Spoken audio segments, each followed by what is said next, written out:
Hello, I'm doing a review for this book. It's Why Tongue Tie Matters by Sarah Oakley. When I used to volunteer with breastfeeding mums, I remember what a prickly issue tongue tie was. So I was interested to read this book and find out more from Oakley, who supports mothers and babies and divides tongue ties professionally. As you read through this book, you will come to realise that everything about tongue tie is controversial. This even applies to how we define a tongue tie. Yes, I remember all that. Tongue tie is when the connective tissue that connects the underneath of a baby's tongue to the base of their mouth is restricting the baby's ability to feed. It is generally noticed when a baby is breastfeeding, but it can also affect babies bottle feeding. Tongue ties vary a lot. A baby can have a tongue tie that goes right to the front tip of their tongue and they feed fine. They could have a relatively small tongue tie at the back of their mouth, which is causing a lot of problems with feeding. So each baby that may be presenting with a problematic tongue tie needs to be assessed individually. Tongue tie is a contentious issue. Some people disagree that it can affect feeding.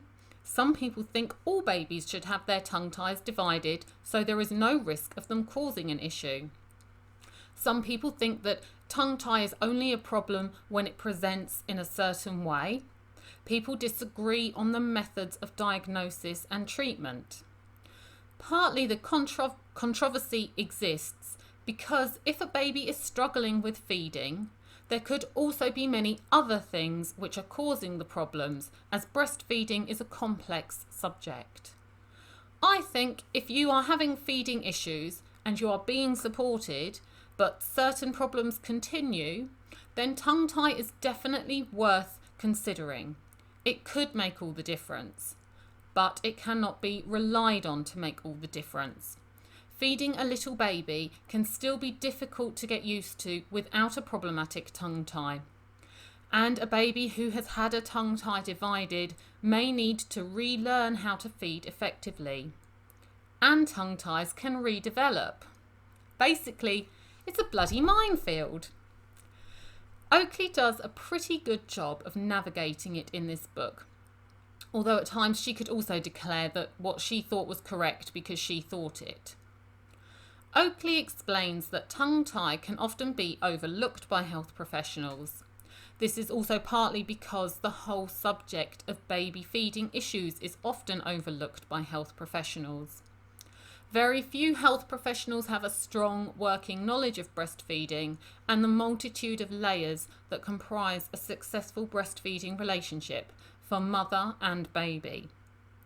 Oakley discusses the problems of undertraining and investment, which leaves many health professionals without much knowledge of this complex feeding issue. Providing skilled infant feeding support to all families from birth and throughout the first year of life, so problems related to tongue tie can be identified and managed appropriately and in a timely way, requires a considerable amount of investment in staff, training and resources. Despite the acknowledgement of the importance of breastfeeding within official guidance, both nationally and internationally, infant feeding is an area of healthcare that has always suffered from underinvestment. It is not seen as a priority. Symptoms of tongue tie can include baby not being able to create an effective seal when they're feeding, which means they slip off the breast, or make a clicking sound that can be heard as the tongue reforms a seal. Mum's nipples may be damaged or misshapen after feeding. Baby may become too tired to feed because they are working so hard to get milk, which can then cause to weight loss. So it's serious. However, these symptoms can also be caused by other feeding issues not connected to tongue tie. So it is important when diagnosing a tongue tie issue that feeding is assessed to see if the problem can be alleviated through support. Oakley looked into the other causes of tongue tie symptoms in quite a lot of detail, so that this book became a lot about breastfeeding as much as it was about tongue tie. Oakley explains the variations in diagnosis and treatment of tongue tie and why there are such variations. Oakley goes into a lot of detail about how tongue ties are assessed and diagnosed.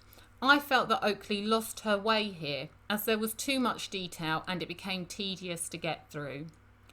Once it is decided that a tongue tie is causing feeding issues, the baby's parents may want to have the tongue tie divided. In some areas, this can be done through the NHS. In other areas, it may have to be done privately. Some areas where it is available through the NHS, the pathway may be difficult to navigate and parents may find it easier to just go privately. Oakley discusses the division procedure and gives information about what to expect and also what could go wrong. I didn't know much of this and it was new to me. It is important that people who are supporting new mothers are aware of this information. Oakley discusses how babies can be helped to feed before and after division. This predominantly focuses on breastfeeding because there are more aspects at play. Some of the things covered are exaggerated latch and breast shaping, top-up feeding using bottles and other methods, and Oakley emphasises the importance of emotional support for mothers. Overall, this is a useful book to learn more about tongue tie.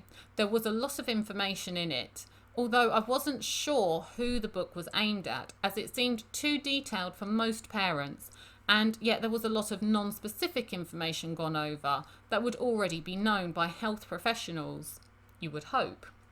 Okay, anyway, here it is again. Okay, and the next book I'm going to be reading is Lily Allen, My Thoughts Exactly. Okay, thank you.